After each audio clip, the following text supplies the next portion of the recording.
A7S III has to be one of the most overhyped camera ever to be released. If you go on YouTube to any like camera announcement or reveal, you always see, you know, people talk about A7S III, how when it comes out it's going to be the greatest camera of all time. And the thing is that, you know, for video shooting, that camera is pretty amazing. You know, it's a 10 megapixel camera that is full frame, that like sees through like nighttime. It's amazing in low light. And things that the A7 cameras I love, you know, I have an A7R III that I love using for photography, and it also does great video as well. But the problem I have with the A7S cameras is that they're 10 megapixel cameras, so you're not going to be using it for photography really.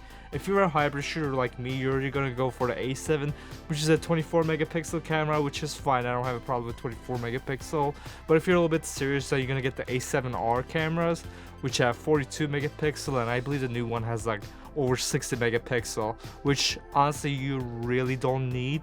But I like having the high megapixel because I like to shoot a little bit wider, and then in post that gives me like the ability to like crop however I want, so it gives you more flexibility in post pretty much. But things that the A7S cameras are pretty much only used for video, but they're in a body of a photography camera. And to me that's kind of bizarre because Sony already has a video camera lineup, the FS series, which is what I'm shooting with right now, which is the Sony FS5, which I think is amazing. But now because of YouTube, people are kind of just using photography cameras for shooting video. But again, if you're a hybrid shooter, then you know that's perfectly reasonable.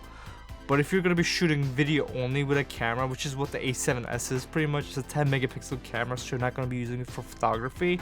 So to me it's like, why do we want a video camera that's in a photography camera body? So which is going to be my main point with this video, is that why do people want A7S III when instead they should be wanting an FS5 Mark III that has the internals of an A7S III? Because the thing with the FS5 is that, first of all, it's pretty cheap right now. I actually bought mine recently for only $2,000 used, and it already has a lot of features that people want. You know, if I go on YouTube, I see that people want like 4K 60 FPS, which this camera can do externally, but it can do it. But that's also going to be part of my point of what I want from the FS5 Mark III. Another thing is that the A7 cameras are very limited due to the size of their body. Now for shooting photography, this is perfectly fine. As you can see, I even got a battery grip on mine because these cameras are really tiny, so they're not even that comfortable in hands. But for shooting video, honestly these camera bodies are not well designed at all for shooting video. It has the flip up screen, which I love for doing, you know, which I love for taking pictures. For doing videography, you need that articulating screen to get your angles, and if you ever in front of the camera so you can see yourself, it's very useful. So instead of asking for A7S III, I think people should be asking for FS5 Mark III to have the internals of the A7S III. So besides using Super 35 sensor, they should put a full frame sensor on the FS5. They should be adding IBIS to the FS5 Mark III, and most importantly, I think they need to take the external features that FS5 has and put them internally. And what I mean by that is that, first of all, the FS5 can do 10-bit 1080p up to 960 FPS internally. So that's amazing. But when you get to the 4K features of the FS5, which you can only do 4K 20 FPS at 8-bit, which is like the same as these cameras. But externally, it can do up to 4K 120 FPS 12 bits. So externally, this camera is amazing for shooting 4K if you're interested in that. But you need to use an external recorder like the Atomos Inferno, and that adds a lot of weight to the camera. And things that FS5 is a pretty small camera, so once you add like an external recorder to it, it takes up way too much space. So if they were to put the internals of a 10 megapixel full frame sensor on the A7 in the FS5, it would be an amazing camera. It would see through the light just like how the A7S does. It's just a video camera. It's a little heavier, and because of the hand grip, it's just way more comfortable to use. You'll just get a better experience of using it. You'll also get the amazing internal ND filters that Sony has on their cinema cameras. You also get 2 XLR ports that are very important for shooting audio if you're doing any interviews, or even if I'm doing video like this. You know, I have a boom mic right up here that almost just fell over. let's just stabilize that.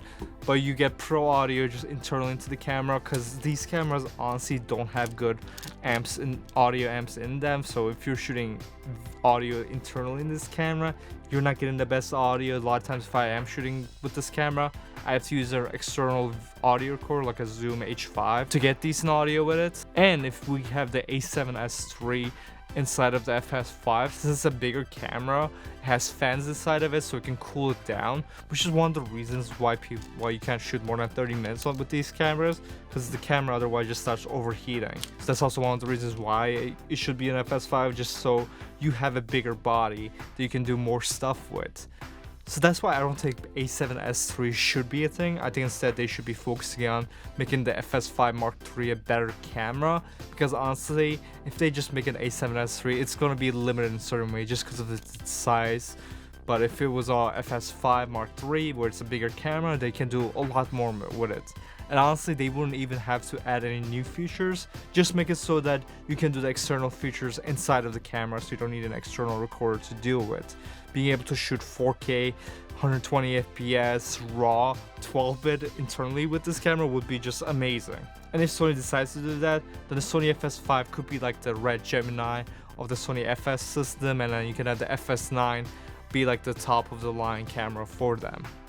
Now, I don't know if they would put like 8K on the camera, considering the FS9 only does 6K, but I can see them maybe doing it. Maybe 6K, I can see them doing it, but I can also see them not doing it because the FS9 does it, so they don't want to, you know, overtop that camera. Because if they give all those features to FS5, then no one's really gonna buy the FS9 then. If you've been following the news, you also know that Canon released the C500, which is a $16,000 camera that's only 6K. Well, they're also releasing the R5, which is a DSLR camera that does 8K. But personally, I like shooting 1080p anyway, so I really don't care about 6K or 8K. I'll shoot 4K if I need to crop. And the reason for that is just because people look better in 1080p.